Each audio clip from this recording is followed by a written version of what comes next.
माऊली असं म्हणतात की स्वकर्म कुसुमांची वीरा तोषा लागी होया पारा. कर्म कसं असावं? दिदी आणि दादानो 4 गोष्टी निसर्गानं आपल्याला कर्म करण्यासाठी दिल्या. पहिली गोष्ट दिली भाव, दुसरी गोष्ट दिली विचार, तिसरी गोष्ट दिली वाणी आणि चौथी गोष्ट दिली कृती. दिवसभरात तुमचं माझं कर्म या 4 गोष्टीनं होत असतं, या 4 सामर्थ्यानं होत असतं. संध्याकाळ झाली की हे सगळं कर्माचं पुष्प ईश्वराच्या चरणावर अर्पण करा असं माऊली म्हणतात. भाव, विचार, वाणी आणि कृतीनं दिवसभरातून माझ्या हातून जे कर्म झालं असते ते संध्याकाळी विश्वात्मक देवाच्या चरणावर अर्पण करा. आणखीन माऊली असं म्हणतात की देवाला जे पुष्प आम्ही अर्पण करतो, देवाला जे फूल आम्ही अर्पण करतो, ते फूल कसं असतं?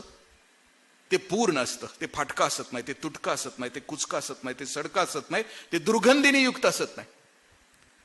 देव प्रसन्न व्हायचं असेल तर त्याच्यासाठी अशा प्रकारचं फूल असावं लागतं.